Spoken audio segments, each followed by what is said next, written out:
नमस्कार, आप देख रहे हैं मेडी टॉक और मैं हूं आपकी होस्ट और दोस्त आज के लिए एंड माय नेम इज़ भूमिका। हर बार हम किसी न किसी बीमारी के बारे में बात करते हैं। आज हम बात करेंगे हृदय से जुड़ी रोगों के बारे में और इसके लिए हमारे साथ आज स्टूडियो में मौजूद हैं डॉक्टर प्रकाश चौधरी, जो कि एक हार्ट स्पेशलिस्ट और फिजिशियन हैं and also he is the owner of the Bharat hospital, Banar road, Jodhpur. Okay doctor, welcome to the show. Thank you ma'am, thank you. Sir, जैसा कि हम आज बात करेंगे हृदय से जुड़े रोगों के बारे में, हाँ, तो आप बताइए हमारे दर्शकों कि कौन से ऐसे कॉमन हृदय से जुड़ी समस्याएं होती हैं, हाँ, बीमारियां होती हैं जो कि नॉर्मली हम देखते हैं, जिसके लिए पेशेंट्स आपके पास आते हैं। नॉर्मल बीमारियां हार्ट के बारे में जो है चेस्ट पेन कर मरीज आता है, जिसमें अपन आज के दिनों में जो सुन रहे हैं हृदय आघात या हार्ट अटैक की बीमारियां। हृदय घात की बीमारियां छोटी बीमारी से शुरू होके बहुत सीरियस भी हो सकती है, जिसके बारे में हम बोलते हैं अनस्टेबल एंजाइना या इस्चेमिक हार्ट डिजीज। और यदि इनको समय पर ध्यान नहीं दिया जाए तो ये हार्ट अटैक के रूप में भी हो सकती है। राइट, तो हार्ट अटैक सबसे कॉमन बीमारी जो कि हम सुनते आए हैं। तो what are the causes doctor? आखिर ये दिल से जुड़ी बीमारियां किस कारणवश होती हैं? हार्ट से संबंधित बीमारियां खान पान से संबंधित है और पारिवारिक यदि किसी को हार्ट की बीमारी है उसमें भी ज़्यादा होने के चांस रहते हैं। और हेरिडिटरी भी हो सकता है जी। काफ़ी जो हार्ट की बीमारी जो सीरियस तरह से होती है वो हेरिडिटरी होती है। और आजकल जो खान पान है ज़्यादा ये जो है जंक फूड्स है, उनसे भी इन बीमारियों का चलन आजकल बहुत बढ़ गया है जी। अब जैसा कि देखा जाता है जो रहन सहन आजकल का हो गया है कि हम बाहर का खाना ज़्यादा प्रेफर करते हैं, ऑयली खाना ज़्यादा खाते हैं। तो ये सारा जो खान पान है, हाँ, this actually causes the heart attacks and हृदय की और भी बीमारियाँ। राइट डॉक्टर, सो सिम्टम्स क्या होते हैं? कौन से ऐसे सिम्टम्स होते हैं जिससे हम शुरू में ही ये चीज़ हम लोग मतलब रियलाइज़ कर सकते हैं कि ये हार्ट से संबंधित ही कोई बीमारी है? इसके लिए अपन अपने बात करते हैं सबसे पहले लाइफ स्टाइल के बारे में। यदि किसी की लाइफ स्टाइल, यदि कोई स्मोकिंग लेता है, गुटखा खाता है या कोई ये जो तंबाकू चबाता है जी, शुरुआत वहाँ से ज़्यादा होती है। और इसके साथ साथ यदि कोई जंक फूड ज़्यादा लेता है, फैटी मील्स ज़्यादा लेता है, उनमें ये बीमारियों का खतरा बढ़ता जाता है। और ज़्यादा उसको यदि ये जो तनाव से भी ये बीमारियाँ काफ़ी बढ़ती है। और फैमिली में किसी को यदि किसी की फैमिली हिस्ट्री है, पहले से ही अंकल, उनके फादर, उनके मदर को यदि हार्ट की बीमारियाँ हैं तो उसमें भी हार्ट अटैक की आने की संभावना बहुत ज़्यादा हो जाती है। जी डॉक्टर, आपने कहा कि स्ट्रेस एक बहुत ही इम्पॉर्टेंट फैक्टर है। तो हमने देखा है कि आजकल इवन ऐसे लोगों को भी हार्ट अटैक की प्रॉब्लम्स होती है जो कि ना तो किसी तरह की धूम्रपान करते हैं और ना ही किसी तरह का ऐसा डाइट लेते हैं। तो उन लोगों का जो मेन कॉज जो होता है, I think that is the stress level. तो उसको हम किस तरह से कम कर सकते हैं डॉक्टर? स्ट्रेस लेवल ही भी काफ़ी महत्वपूर्ण है। कई लोगों में बीमारियां स्ट्रेस के कारण भी बढ़ रही है और जिसको हम कहते हैं सेडेंट्री लाइफ स्टाइल। दिन भर ये जो है कंप्यूटर पे कार्य करना, टीवी ज़्यादा देखना, स्पोर्ट्स गतिविधि में काम कम लेना, कम भाग लेना, एक्सरसाइज के लिए ज़्यादा समय ना निकाल पाना, एक्सरसाइज के लिए समय नहीं निकालना, वो भी एक महत्वपूर्ण कारण है, sedentary life style. Right doctor, तो ये तो हो गया लाइफस्टाइल। लाइक अगर किसी को हार्ट अटैक होने वाला है तो क्या ऐसे सिम्टम्स होते हैं जिससे पहले से ही मरीज इस चीज़ के बारे में सतर्क हो जाए? सबसे पहले उनको खान पान पर जो है ध्यान देना चाहिए कि स्मोकिंग है, फैटी मील्स है और ज़्यादा ये जो तनाव है उनको कम करे। और यदि फिर भी उसको सीने में दर्द रहता है, घबराहट सी रहती है, बहुत ज़्यादा पसीना आता है और चक्कर सा आने लग जाता है, डिजीनेस सा रहता है, घबराहट रहती है, हृदय धड़कन जो है तेज़ हो जाती है, तो उसमें हार्ट अटैक आने की संभावना बढ़ जाती है। Is there any pain also doctor? ऐसा कोई पेन भी होता है जो कि सिम्टम में होता है हार्ट अटैक के? हार्ट अटैक से पहले काफ़ी मरीजों को लेफ्ट साइड में हार्ट में दर्द हो सकता है जी। जिसको हम एंजाइना कहते हैं, और वो दर्द बढ़ता जाता है।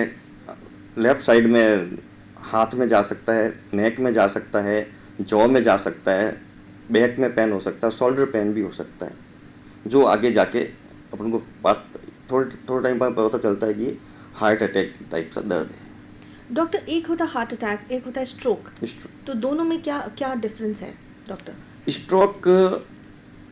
स्ट्रोक के लिए ज़्यादातर स्ट्रोक जो है ब्रेन की जो होती बीमारी उसके कारण होता है। राइट। ब्रेन की this is not related to heart. Not related to heart. Brain में जो खून का थक्का यदि जो चला जाता है तो वो ब्रेन स्ट्रोक कहा जाता है। Is there anything called as heart stroke as well?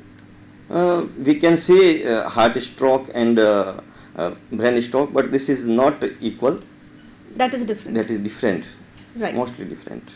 So doctor, हमने बात की सिम्टम्स की कि अगर इस तरह के सिम्टम्स आते हैं, बेसिकली पेन और जो भी आपने सिम्टम्स बताए, तो what is the first aid that we can give to the patient? First aid या उसके उनके आसपास के लोग जो हैं, जिस तरह से उनकी जान बच सके, क्योंकि कई बार ऐसा होता है कि बहुत ही फेटल होता है। अगर सही टाइम पे वो हॉस्पिटल नहीं पहुंचते हैं तो कई बार we see that the patient dies.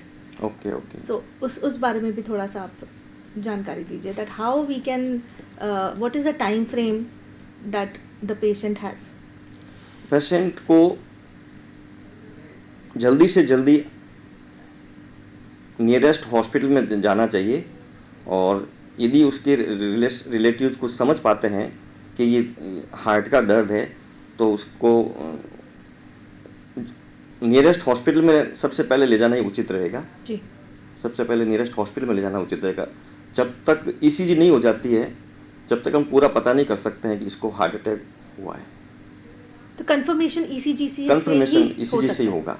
Okay, so that is the first therapy जो कि एक डॉक्टर एक पेशेंट को देता है, एंड ईसीजी की रिपोर्ट से ही ये चीज़ कंफर्म होती है कि there was an heart attack. हाँ, ईसीजी की रिपोर्ट से कंफर्म होगा कि हार्ट अटैक हुआ है। Right doctor. तो एक बार हार्ट अटैक हो चुका है तो उसके बाद जो ट्रीटमेंट है, किस तरह की ट्रीटमेंट्स, उसके बारे में हम बात कर लेते हैं कि किस तरह की ट्रीटमेंट हम उस पेशेंट को दे सकते हैं। सबसे पहले पेशेंट को हॉस्पिटल में आते ही हम ऑक्सीजन शुरू करते हैं जी, और कुछ मेडिसिन आजकल जो अवेलेबल है, जीभ के नीचे रखने की गोलियां आती है, आइसोडिल टैबलेट्स है, आइसोडिल टैबलेट। यह मेडिसिन काफ़ी जो हार्ट से संबंधित बीमारी वाले लोगों को काफ़ी उपलब्ध है, रखते भी हैं। इमरजेंसी मेडिसिन में आइसोडिल टैबलेट है, वो काफ़ी जगह उपलब्ध हो जाती है। और खून पतला करने की गोलियां या हार्ट अटैक को रोकने की गोलियां हैं, एस्प्रिन, क्लोपिडोग्रेल, ये भी यदि हो तो दी जा सकती है। तो ये दवाइयाँ एक्चुअली में करती क्या हैं डॉक्टर? अगर आप थोड़ा सा लेमन साधारण तौर पे अगर हम दर्शकों को बताएं कि आइसोड्रिल जो दवा है वो बहुत ही इमीडिएट इफेक्ट करती है, इमरजेंसी टैबलेट है जी। ये टैबलेट लेने के बाद हार्ट की जो आर्टरीज है उनकी सप्लाई को बढ़ा देती है। यदि सप्लाई कम हुई है हार्ट की जो आर्टरीज है, कोरोनरी आर्टरी जिनको बोला जाता है, तो आइसोडिल टैबलेट जो है इमरजेंसी इफेक्ट करती है और हार्ट की जो आर्टरीज है उनकी साइज को बढ़ा देती है। Doctor, can we call this medicine a blood thinner also? क्या ये ब्लड थिनर है? नहीं, आइसोडिल टैबलेट ब्लड थिनर नहीं है जी। एस्प्रिन टैबलेट है और ये क्लोपिडोग्रेल टैबलेट है, वो ब्लड थिनर होती है जी। वो भी साथ में देनी जरूरी होती है। ब्लड थिनर टैबलेट्स आइसोड्रिल के साथ देनी जरूरी होती है। क्लोपिडोग्रेल एंड एस्प्रिन टैबलेट जो अपन डिस्प्रिन नाम से भी आती है, वो ब्लड थिनर का काम करती है, जिससे कि खून का थक्का आगे नहीं बढ़े। तो बेसिकली जो ब्लॉकेजेस हो जाते हैं आर्टरीज में, उस वजह से ही हार्ट अटैक होता है। उन ब्लॉकेजेस को इमीडिएटली ये जो मेडिसिन है वो उस चीज़ को रिमूव कर सकती हैं, ऐसा हम कह सकते हैं? या फिर मतलब थोड़ा सा अगर आप विस्तार से इसको समझाएं, और what are the procedures once the patient reaches you and you have given the first aid, उसके बाद की क्या प्रोसीजर्स हैं, ट्रीटमेंट्स हैं, वो आप थोड़ा सा। आइसोडिल टैबलेट और एस्प्रिन टैबलेट है, ये केवल थक्के को जो रुकावट आई आर्टरी थोड़ा सा रोकती है, इमरजेंसी बढ़ाती है। इसके बाद हॉस्पिटल में पहुंचने के बाद ईसीजी और अन्य टेस्ट करके डॉक्टर पता कर लेते हैं कि इसकी आर्टरीज में ब्लॉक 100% है, तो थ्रोम्बोलिटिक एजेंट्स जो इंजेक्शंस होते हैं वो देना ज़रूरी होता है 6 आवर्स के अंदर, और लास्ट ये जो है 12 आवर्स के अंदर वो इंजेक्शन लग जाना चाहिए चेस्ट पेन होने के बाद। जो खून का थक्का बना है उसको तोड़ने के लिए ये इंजेक्शंस लग जाना चाहिए विदिन 12 आवर्स इंजेक्शन लग जाना चाहिए। और मरीज जितना जल्दी डॉक्टर के पास पहुंचेगा, जिसको हम बोलते हैं विंडो पीरियड के अंदर मरीज आ जाता है, तो ये इंजेक्शन ज़्यादा कारगर होते हैं। यदि मरीज 12 आवर्स के बाद आता है जी। तो उसका खून का थक्का काफ़ी हार्ड हो चुका होता है और वो आगे इतना फंक्शन नहीं कर पाता है। तो जितना मरीज जल्दी पहुंचता है उतना ही हार्ट अटैक की मेडिसिन अच्छा कार्य करती है, और कई बार हार्ट अटैक की आर्टरीज को पूरा खोल देती है। राइट डॉक्टर, मैं एक बार दर्शकों को बताना चाहूँगी कि आप हमसे सवाल भी पूछ सकते हैं। हमारा फ़ोन नंबर है 9413327327। जी हाँ, ये हमारा इस शो का नंबर है, आप डायल कर सकते हैं। और अगर हृदय रोग से संबंधित आपके कोई भी सवाल है तो आप हमारे डॉक्टर से पूछ सकते हैं। तो डॉक्टर, हम बात कर रहे थे ट्रीटमेंट की, राइट? तो आपने एक विंडो पीरियड की बात कही कि what is the maximum window period? Maximum window period is 12 hours. जी। 12 आवर्स के अंदर मरीज को पहुंचना चाहिए। जितना जल्दी आ सकता है उतना बढ़िया है। फिर भी 12 आवर्स के अंदर वो आ जाता है जी, तो थ्रोम्बोलिटिक मेडिसिन है वो अच्छा कार्य करती है, और आगे भी मरीज को एंजियोप्लास्टी या अदर ऑपरेशंस की ज़रूरत नहीं पड़ती है। राइट डॉक्टर, आपने अभी जिक्र किया एंजियोप्लास्टी की, तो ये इस तरह की जो नेक्स्ट लेवल ट्रीटमेंट है उसका निर्धारण हम सिवियरिटी पे करते हैं कि कितना सिवियर हार्ट अटैक था, कितना % ब्लॉकेज था, क्या ऐसा भी कुछ होता है डॉक्टर? मतलब there are level of blockages as well. Level of blockage, right doctor. So जैसा कि डॉक्टर ने कहा कि सिवियरिटी पर डिपेंड करता है कि कौन सी थेरेपी या कौन सा ट्रीटमेंट आपको दिया जाएगा, राइट डॉक्टर? तो उसके बारे में थोड़ा बताइए, जो लेवल्स जो होते हैं उसके बारे में भी थोड़ा सा अगर आप हमारे दर्शकों को बताएंगे तो। सबसे पहले मरीज को, यदि पेशेंट जो है ये अपना जो है विंडो पीरियड के अंदर पहुंच जाता है, तो इंजेक्शंस दिए जाते हैं जिसके कि खून का थक्का जो जमा हुआ है वो वहाँ से ये जो रिमूव हो जाता है। उसके बाद भी मरीज लेट आता है तो उसके लिए डॉक्टर्स को आगे एंजियोग्राफी और एंजियोप्लास्टी के लिए देखना पड़ता है। यदि मरीज टाइम पर नहीं आया है और उसको तकलीफ आगे रहती है तो हम उसको एंजियोप्लास्टी के लिए एडवाइस करते हैं। Right doctor. So doctor, after the heart attack has been treated, तो किस तरह की लाइफस्टाइल, एक बार हार्ट अटैक अगर किसी को आ जाता है तो संभावना क्या है कि उसको दोबारा हार्ट अटैक आ सकता है, और अगर वो बचाव करना चाहे तो किस तरह की लाइफस्टाइल उसको जीनी चाहिए, उसके बारे में थोड़ा सा बताइए। सबसे पहले उसको, यदि कोई पेशेंट स्मोकिंग करता है तो स्मोकिंग को बंद करे, गुटखा का है गुटखा बंद करे, अल्कोहल है तो अल्कोहल बंद करे, और लाइफ स्टाइल चेंजेज जो है फिजिकल एक्टिविटी को बढ़ाना है, और मेनली फिजिकल एक्टिविटी बढ़ाए, और जितने ही प्रकार का नशा है उसको कम किया जाए तो हार्ट अटैक की वापस आने की संभावना कम हो जाती है। राइट डॉक्टर, जैसा कि आपने ऑलरेडी दर्शकों को बता दिया है कि क्या क्या उसको ध्यान में रखना है। इसके अलावा जो दवाइयाँ होती हैं, कई बार पेशेंट्स जो होते हैं वो मेडिसिन्स लेने में भी किसी तरह की कोताही बरतते हैं, तो उसके लिए आप क्या एडवाइस करना चाहेंगे? हार्ट की मेडिसिन्स मरीज को अवश्य लेनी चाहिए। यदि मरीज दवाइयों को बीच में छोड़ देता है या समझता है कि मेडिसिन्स मैं नहीं लूँगा, तो आगे जाकर वापस हार्ट अटैक की आने की संभावना काफ़ी बढ़ जाती है, और हार्ट के फंक्शन वो वीक हो जाता है, धीरे धीरे हार्ट फेल होने लगता है, जिससे कि मरीज को ज़्यादा सांस फूलना और फेस पे स्वेलिंग आना, पैरों में स्वेलिंग आना, और धीरे धीरे हार्ट अटैक वापस आने की संभावनाएं काफ़ी बढ़ जाती है। Right, doctor. So you mean to say the swelling of the face is also one of the important symptoms? Swelling of the feet. And the feet. That means कि हार्ट अटैक के बाद दोबारा हार्ट अटैक आने की संभावना बढ़ जाती है। डॉक्टर, इसके अलावा और क्या आप नसीहत देना चाहेंगे हमारे दर्शकों को, ख़ास तौर पर मेडिसिन की हमने बात की, लाइफस्टाइल की हमने बात की, एक्सरसाइजेज भी जो है वो बहुत ज़रूरी है, लेकिन क्या एक हार्ट अटैक का मरीज़ हर तरह की एक्सरसाइजेज कर सकता है या कुछ लिमिटेशंस हैं? हार्ट अटैक के मरीज को 15 टू 20 डेज तक हम थोड़े दिन के लिए एक्सरसाइज के लिए मना करते हैं। जब मरीज के हार्ट की मांसपेशियां जो है स्टेबल हो जाती है, उसके बाद हम उसको एक्टिविटी के लिए एडवाइस करते हैं जी। योगा एंड अनुलोम विलोम बहुत ही अवश्य उसको करना चाहिए। राइट, तो योगा बहुत ज़रूरी है। योगा बहुत ज़रूरी है, which is a part of the meditation। Part of the और जो medication। फिजिकल एक्सरसाइजेज होता है उसके बारे में आप क्या कहेंगे? क्या मतलब लाइक जो ट्रेडमिल जो करते हैं, that is a very very normal level of Yeah। exercises। Can a heart patient do treadmill? Heart patient can do treadmill after 1 month and after that he can do treadmill when his heart arteries and muscles are stable, then the patient is advisable to do that। Right doctor, इसके अलावा sir और कौन से heart से जुड़ी ऐसी समस्याएं हैं जिसके बारे में आप आज बताना चाहेंगे हमारे शो पर? हमने हार्ट अटैक के बारे में बात की, is there any other diseases as well?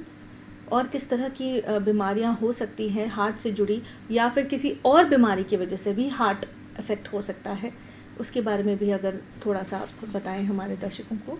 मुख्यतः और भी हार्ट की बीमारियां जो है डायबिटीज़ के कारण, आज की जो लाइफ स्टाइल है डायबिटीज़ बहुत ज़्यादा है, डायबिटीज़ के कारण भी हार्ट अटैक आने की संभावनाएं बहुत ज़्यादा बढ़ जाती है। अतः इसलिए आजकल जो है डायबिटीज़ की को भी पूरा जो कंट्रोल करना बहुत ज़रूरी है। डायबिटीज़ कंट्रोल ज़रूरी है, लिपिड फैट कोलेस्ट्रॉल की बीमारियां भी ठीक करना ज़रूरी है। तो मुख्यतः डायबिटीज़ की बीमारियों को कंट्रोल करना ज़रूरी है। राइट डॉक्टर, जैसा कि मैं दर्शकों को बताना चाहूँगी कि अगर आपके कोई भी सवाल है हार्ट से संबंधित, तो आप हमारे इस नंबर 9413327327 पर आप कॉल करके पूछ सकते हैं। और मैं एक बार फिर से बता दूं कि आज हमारे साथ मौजूद है डॉक्टर प्रकाश चौधरी, जो कि एक हार्ट स्पेशलिस्ट है और फिजिशियन भी हैं, और he is also the owner of Bharat hospital situated at बनार रोड जोधपुर। तो डॉक्टर, हम बात कर रहे थे हार्ट से संबंधित बीमारियों की, तो अभी आपने कहा कि डायबिटीज़ अगर किसी को है तो उसको भी हार्ट डिजीज़ होने की संभावना है। तो और क्या, किस तरह के आप टिप्स देना चाहेंगे ऐसे लोगों को जिनको ऑलरेडी डायबिटीज़ है, और ताकि उनका जो लेवल ऑफ कोलेस्ट्रॉल, कई बार ऐसा होता है कि कोलेस्ट्रॉल भी बहुत ही इम्पोर्टेंट रोल प्ले करता है, तो थोड़ा सा उस संबंधित अगर आप थोड़ी चर्चा करें इस बारे में भी। डायबिटीज़ के मरीज को भी कोलेस्ट्रॉल की मात्रा पहले से ही काफ़ी ज़्यादा होती है जी, और हार्ट अटैक आने की संभावना डायबिटीज़ के मरीज को बहुत ज़्यादा होती है जी। कोलेस्ट्रॉल को कम करने के लिए सैचुरेटेड फैट और अन्य प्रकार के जितने भी फैट्स है, घी है, तेल है, उनकी मात्रा काफ़ी कम करनी चाहिए, या हफ्ते में 2 या 3 बार तेल में तली हुई चीज़ें या कम तली हुई चीज़ें काम लें। राइट डॉक्टर, तो घी तेल जो कि हमारे जोधपुर में काफ़ी खाया जाता है, क्योंकि हम लोग कहते हैं ना खाते पीते घर से हैं, बट इस चीज़ को थोड़ा सा कम करना चाहिए, राइट, ताकि डायबिटीज़ को भी कंट्रोल में कर सकें और हार्ट डिजीज़ की नौबत ना आए। राइट डॉक्टर, तो स्ट्रेस लेवल्स की हमने कुछ देर पहले बात की थी कि how severe the stress levels are. Stress level can also affect the heart disease and increase the heart attack. Right doctor,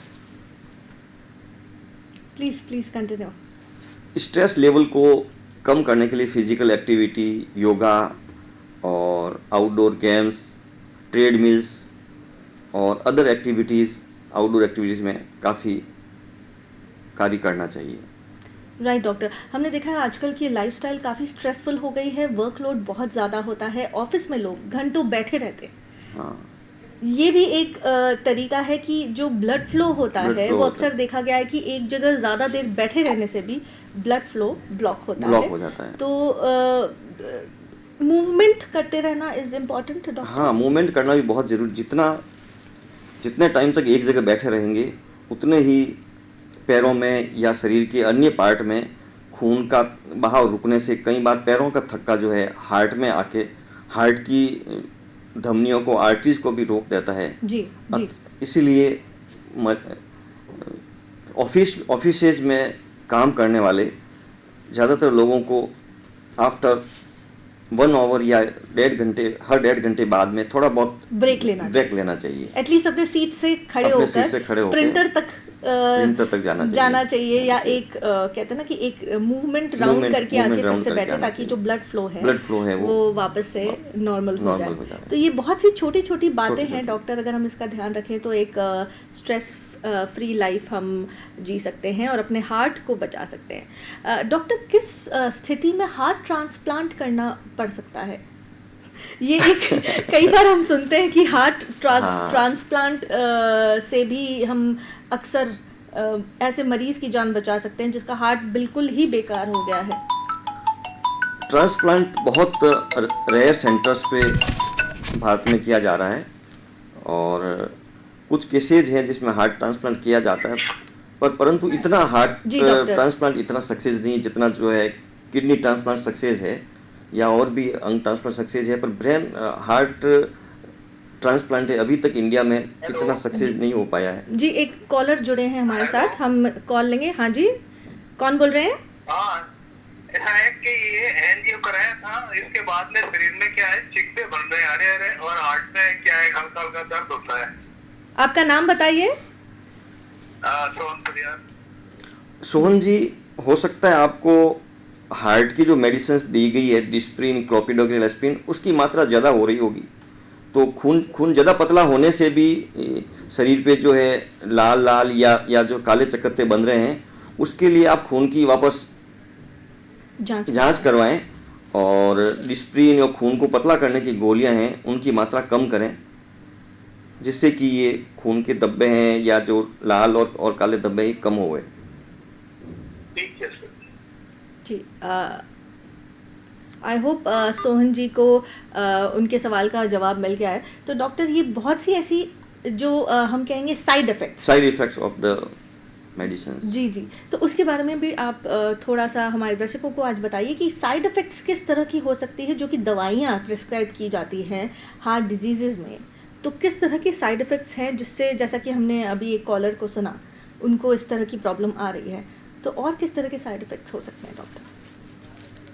मुख्य प्रॉब्लम जो आ रही है, खून पतला करने की जो गोलियां होती है जिनको हम एंटीकोगुलेंट और एंटी थ्रोम्बोटिक्स मेडिसिन्स बोलते हैं, एस्पिरिन, क्लोपिडोग्रेल, इनके कारण खून ज़्यादा पतला होने से कई बार खून की कमी आ जाना या दांत में से खून आना, एपिस्टक्सिस होना और भी कई जगह से या खून आ सकता है। उसके बारे में अवश्य ध्यान रखें और वीकनेस आती है तो खून की जांच अवश्य कराएं, खून कहीं जो है ज़्यादा कम तो नहीं हो रहा है, जिससे मरीज़ को ये समय पर पता चल जाए कि इन मेडिसिन से साइड इफ़ेक्ट्स हो रहे हैं। जी डॉक्टर, तो किसी भी तरह की एबनॉर्मलिटीज़ अगर आप महसूस करते हैं कि आपको दवाइयों के लेने से कुछ ही दिनों में अगर हो रहा है, तो आप तुरंत ही जाके एक बार जांच कराएं। तो वो विंडो क्या होगा डॉक्टर? नॉर्मली जैसे मेडिसिन्स पर है एक पेशेंट और उसको दोबारा अगर लेना चाहिए, सर एक कॉलर लेंगे हम। हेलो, हाँ जी, अपना सवाल पूछिए। मैम, मुझे डॉक्टर साहब से पूछना है कि कई बार होता है कि ये हाँ बोलिए। हाँ जी, ये होता है, अपना सवाल रिपीट कीजिए। मुझे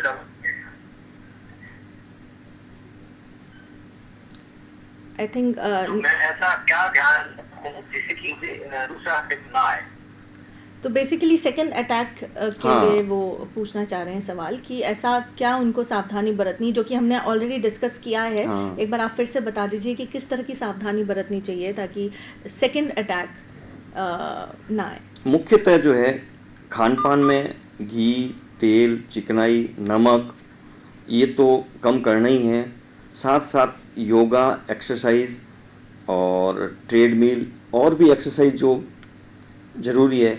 सप्ताह में कम से कम 5 दिन 30 मिनट्स और 45 मिनट्स तक एक्सरसाइज करनी चाहिए, कम से कम सप्ताह में 5 दिन, जिससे कि बॉडी का सर्कुलेशन बना रहे और वापस मरीज को हार्ट अटैक या हार्ट की समस्या आने की संभावना कम रहे। तो बेसिकली डॉक्टर, एक बीपी जो होता है, ब्लड प्रेशर, उसका भी लगातार मॉनिटरिंग करना ज़रूरी है इस केस में? ब्लड प्रेशर का monitoring, and pulse rate also doctor? बिल्कुल, पल्स रेट और ब्लड प्रेशर का मॉनिटरिंग बहुत ही ज़रूरी है। यदि हार्ट प्रेशर को या ब्लड प्रेशर को कंट्रोल नहीं किया जाए तो धीरे धीरे हार्ट की अन्य बीमारियां की होने की संभावना बढ़ जाती है। हार्ट कई टाइम में धीरे धीरे फेल होने की संभावना रहती है, जिससे कि स्वेलिंग आना, ज़्यादा सांस फूलना जी, और दूसरी बीमारियां बढ़ना सब हो सकता है। जी डॉक्टर, हम डॉक्टर प्रकाश चौधरी से ये बातचीत जारी रखेंगे। अभी वक्त हो चला है एक छोटे से ब्रेक का, मिलते हैं ब्रेक के बाद।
ब्रेक के बाद आपका स्वागत है। ब्रेक पर जाने से पहले हम हमारे डॉक्टर प्रकाश चौधरी से बात कर रहे थे, बीपी की मॉनिटरिंग हम किस तरह से कर सकते हैं। तो डॉक्टर से हम बात करते हैं। डॉक्टर साहब, आपने बताया था कि कुछ एक बहुत ही ज़रूरी सिम्टम्स होते हैं, जैसे कि एक तो बीपी मॉनिटर करना बहुत ज़रूरी है, पल्स मॉनिटर करना ज़रूरी है। तो इसके बारे में आप थोड़ा हमारे दर्शकों को बताइए कि किस तरह से हम एक डेली रूटीन अगर बना लें या वीकली रूटीन बना लें तो डॉक्टर के पास जाने से पहले ही हम सतर्क हो जाते हैं और आई थिंक एक सेकंड अटैक से भी बच सकते हैं। मार्केट में आजकल काफ़ी तरह के automatic blood pressure instrument available है, जिससे कि मरीज चाहे और अवश्य ही उसको जो है ब्लड प्रेशर की जांच सप्ताह में एक बार करके उसकी रिकॉर्डिंग एक पेपर पर रिकॉर्ड कर ली जाए। और पल्स रेट भी बहुत ज़रूरी है, और साथ साथ में SpO2 जो आजकल मार्केट में अवेलेबल एक इंस्ट्रूमेंट है, जिससे मरीज के ऑक्सीजन की मात्रा शरीर में कितनी जा रही है, पल्स कितनी है और ब्लड प्रेशर कितना है, इनका एक प्रकार का चार्ट बना लिया जाए तो मरीज को आने वाले दिनों में काफ़ी हेल्प मिलती है और डॉक्टर को भी ब्लड प्रेशर का लेवल पता चल जाता है कि ये हाँ ब्लड प्रेशर कंट्रोल में है, तो उसको किस तरह की मेडिसिन ब्लड प्रेशर की ज़रूरत पड़ेगी वो तय कर सकता है। जी डॉक्टर, एक बार हम फिर से सिम्टम्स की बात करेंगे कि what are the very normal symptoms. Normal symptoms मरीज को एक कॉल लेंगे डॉक्टर। हाँ जी, अपना सवाल पूछिए। आई थिंक किसी रीज़न की वजह से कॉल डिस्कनेक्ट हो गया। हाँ doctor, we were talking about the symptoms. सबसे पहले मरीज को सीने में दर्द होना, घबराहट होना, पसीना आना और वॉमिटिंग जैसा फील होना और वीकनेस से लगना, हार्ट की धड़कन बढ़ जाना या कम हो जाना, और लेफ्ट आर्म में पेन लेफ्ट भी आर्म हो सकता है लेफ्ट आर्म में डॉक्टर, पेन हो राइट? सकता है, लेफ्ट साइड में चेस्ट पेन, ज़्यादातर लेफ्ट साइड में चेस्ट पेन होना, नेक पेन होना। तो ये सारे ही सिम्टम्स एक हार्ट अटैक से जुड़े हैं। तो दर्शकों, कभी भी इस तरह के अगर सिम्टम्स आपके साथ हो रहे हैं अचानक, तो this is an alarm alarm basically. It's a kind of alarm कि आपको हार्ट अटैक हुआ है और आपको इमीडिएटली हॉस्पिटल जाना है। और सबसे पहले ईसीजी इसके ज़रिए ECG ये कंफर्म हो सकता है कि आपको हार्ट अटैक आया है। तो ये कुछ एक सिम्टम्स हैं जो कि बहुत ज़रूरी है, बहुत ज़रूरी है। हमें ध्यान में रखना है। डॉक्टर साहब, हमने लाइफस्टाइल के बारे में ऑलरेडी बात की है, लेकिन मैं फिर भी चाहूँगी एक बार आप रिकैप करें कि किस तरह की लाइफस्टाइल एक हार्ट पेशेंट को अपनाना चाहिए जिसको ऑलरेडी अटैक आ चुका है एक बार। मरीज को सबसे पहले योगा, एक्सरसाइज, अलग अलग टाइप के आजकल जो टीवी पे योगा आ रहे हैं, अनुलोम विलोम और अन्य योगा करने चाहिए। साथ साथ में मरीज को यदि 2 दिन योगा और 2 डेज तक ट्रेडमिल या अन्य कोई फिजिकल एक्टिविटी या ब्रिस्क वॉकिंग, और खान पान में उसको नमक की मात्रा कम और कोलेस्ट्रॉल या फैट से बनी हुई चीज़ें बहुत कम लेवें, और सप्ताह में ज़रूरत हो तो 2 या 3 बार ही कोलेस्ट्रॉल या फैट से संबंधित चीज़ें लेवें, और कम से कम दिन में 3 या 4 बार फ्रूट्स की मात्रा ज़्यादा रखें, फ्रूट्स ज़्यादा लेवें, जिससे कि हार्ट की बीमारियां होने की संभावना कम रहेगी और ब्लड प्रेशर है वो भी कम रहेगा, कंट्रोल में रहेगा। Right doctor. सर, कौन से ऐसे नॉर्मल बेसिक जनरल टेस्ट होते हैं जिससे हम अनुमान लगा सकते हैं कि there is a possibility of a heart attack? सबसे पहले हार्ट की संभावना का ध्यान रखने के लिए रूटीन टेस्ट किए जाते हैं। Complete blood count, cholesterol, lipid profile, thyroid test, ECG, sugar and kidney function test, और फिर भी हो तो treadmill test and then echocardiography are the main test for heart. Right doctor. तो जैसा कि अभी आपने सुना कि डॉक्टर ने एक सारे टेस्ट के बारे में आपको बता दिया है, जो कि एक प्रिलिमिनरी एक सूचक है जिससे आपको हार्ट की बीमारी हो सकती है इन फ्यूचर, हाँ, या अभी प्रोबेबिलिटी है, ये इन टेस्ट से हमें पता चल जाता है। एंड व्हेन यू नो कि आपको इस तरह के सिम्टम्स हो सकते हैं, तो आपको खान पान पे ध्यान देना है और आपको एक बेहतर एक्सरसाइज और एक कांस्टेंट आपका एक रेगुलर रिजाइम आपको फॉर्म करना है। डॉक्टर, थोड़ा आप अपने हॉस्पिटल, डॉक्टर भारत हॉस्पिटल के बारे में भी थोड़ा आप हमारे दर्शकों को बताइए कि हाउ दिस हॉस्पिटल इज़, और किस तरह से आपने सोचा कि आपको ये हॉस्पिटल खोलना चाहिए। मेरा हॉस्पिटल जो है बनारस रोड पर स्थित है। मैं स्वयं पहले मथुरदास माथुर में हृदय रोग विभाग में कार्यरत था। जी। फिर मैंने सोचा कि इमरजेंसी सुविधाओं के लिए कई बार गवर्नमेंट की जो हॉस्पिटल है टाइम लग जाता है, या मरीज़ दूर होने के कारण गाँव से जल्दी पहुंच नहीं पाता है, तो अपने इलाके में या आसपास के इलाके में मरीज़ जल्दी से जल्दी किसी हॉस्पिटल में पहुंच जाए तो उसको हार्ट अटैक या अन्य बीमारियों के बारे में जल्दी से जल्दी उसको जो है एक ट्रीटमेंट मिल जाए। जी। इसीलिए मैंने अपने जो है बनारस रोड में और आसपास के इलाके के लिए ये हॉस्पिटल शुरू किया, जहाँ की काफ़ी मरीज़ जो है हार्ट अटैक के संबंधित आते हैं और अन्य बीमारियों के भी लोग आते हैं, जहाँ पर कि BSBY योजना, भामाशाह स्वास्थ्य बीमा योजना भी लागू है, जिसमें हर एक प्रकार के ऑपरेशन या हार्ट से संबंधित बीमारियों की फ्री में और बिल्कुल गवर्नमेंट की तरफ से भामाशाह स्वास्थ्य योजनाओं के अंतर्गत पूरा इलाज फ्री किया जाता है और उनको हर एक प्रकार की सुविधा दी जाती है। ये तो बहुत ही अच्छी बात आपने आज हमारे दर्शकों को बताई है कि ज़्यादातर ये देखा जाता है कि हार्ट से रिलेटेड जो ट्रीटमेंट होता है काफ़ी एक्सपेंसिव होता है डॉक्टर, और एक आम आदमी अगर उसको अवेल करना चाहता है तो भामाशाह के थ्रू वो फ्री ट्रीटमेंट गवर्नमेंट जो प्रोवाइड कर रही है, तो वो कार्ड भी आपके हॉस्पिटल में अवेलेबल है। यू मीन टू से भामाशाह का कार्ड दिखाकर हार्ट से संबंधित किसी भी तरह के रोगों की ट्रीटमेंट ली जा सकती है और वो भी बिल्कुल निःशुल्क ली जा सकती है। भामाशाह कार्ड BSBY जिसको बोलते हैं, भामाशाह स्वास्थ्य बीमा योजना, जो कि खाद्य सुरक्षा अंतर्गत नियम के अनुसार जुड़ा हुआ हो, जिसको NFSA national food security agency के द्वारा जुड़ा हुआ हो, उसमें उस कार्ड में ये सभी सुविधाएं फ्री है। जी डॉक्टर, तो ये जो सुविधाएं हैं उसके बारे में भी अगर और जानकारी अगर चाहिए हो तो अगर कोई पेशेंट या हमारे दर्शक अगर कांटेक्ट करना चाहें तो कोई ऐसा नंबर है आपके हॉस्पिटल का जो आप शेयर करना चाहेंगे हमारे दर्शकों के साथ? मेरे हॉस्पिटल का नंबर है 9413371100।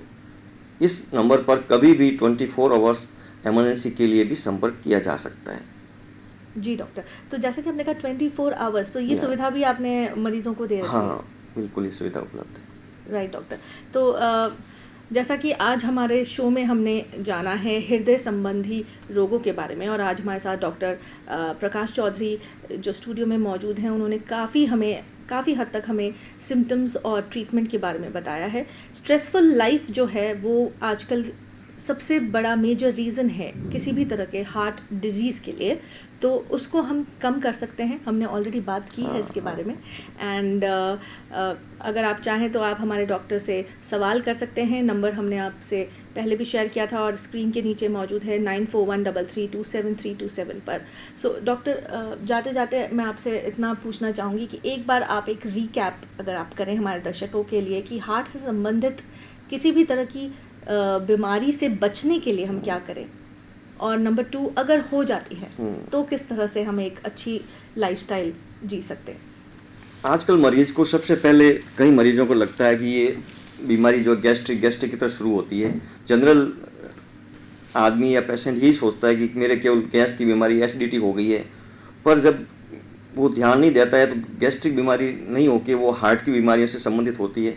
तो उसके लिए आपको यदि लगता है कि साथ साथ में गैस्ट्रिक के साथ एसिडिटी के साथ साथ यदि उसको जो घबराहट है, पसीना है, उसको अजीब सा लग रहा है, एंजाइटी है, स्वेटिंग है, पर्सपिरेशन है, यदि उसको ऐसा लग रहा है तो उसको ECG की जांच अवश्य ही तुरंत करवानी चाहिए। यदि मरीज जितना लेट पहुंचता है तो हार्ट का जो खून का थक्का है, धमनी का थक्का है, वो काफ़ी हार्ड हो जाता है और उसके बाद में हार्ट अटैक की जो मेडिसिन है इतना असरदायक नहीं होती है। जितना पेशेंट विंडो पीरियड के या जितना जल्दी पहुंचेगा उतना उस मरीज का मेडिसिन से इलाज हार्ट अटैक का किया जा सकता है और ऑपरेशन या एंजियोप्लास्टी से बचा जा सकता है। और खान पान और एक कॉलर लेंगे डॉक्टर। हाँ जी, अपना सवाल पूछिए। हेलो। हाँ बोलिए। हाँ जी, कहाँ से बोल रहे हैं? हाँ जी, आपने कॉल किया है हमारे शो पे, अपना सवाल पूछिए। कौन सी हॉस्पिटल बोल रहे हो? जी, हम मेडिटॉक शो से बोल रहे हैं, आपका सवाल पूछिए। अरे ये आई थिंक कस्टमर की आवाज़ ठीक से हमें सुनाई नहीं दे रही थी। आप ये बताइए डॉक्टर कि किस तरह से हम अपना ये जो रेगुलर रूटीन के बारे में आप बात कर रहे थे। हाँ, मुख्यतः मरीज को एक्सरसाइज, योगा एंड ट्रेडमिल या सप्ताह में कम से कम 5 दिन अवश्य ही वो फिजिकल एक्टिविटी ज़रूर करनी चाहिए। और खान पान में उसको कम तली हुई चीज़ें, कम घी और नमक की मात्रा बहुत कम रखनी चाहिए और फ्रूट्स की मात्रा दिन में कम से कम 2 या 3 बार भी ले सकते हैं। और एंजाइटी जो है, मरीज को जो एंजाइटी है, स्ट्रेस है, उसको जो है कंट्रोल में किया जा सकता है, करना चाहिए। जी डॉक्टर, तो दर्शकों, आज हमने बात की हार्ट से संबंधित, हृदय रोगों से संबंधित काफ़ी सारी चीज़ों के बारे में हमने बात की। हमने भामाशाह कार्ड के बारे में भी बात की। अक्सर लोगों को ये नहीं पता होता है कि सरकार ने निःशुल्क रोगों की जांच और ट्रीटमेंट की सुविधा इस कार्ड के थ्रू उपलब्ध करवाई है, जो कि भारत हॉस्पिटल में भी अवेलेबल है। इसी के साथ मेडिटॉक का ये शो हम यहीं समाप्त करेंगे। अगली बार हम फिर हाजिर होंगे एक और स्पेशलिस्ट के साथ और भी बातें करेंगे। तब तक के लिए अलविदा।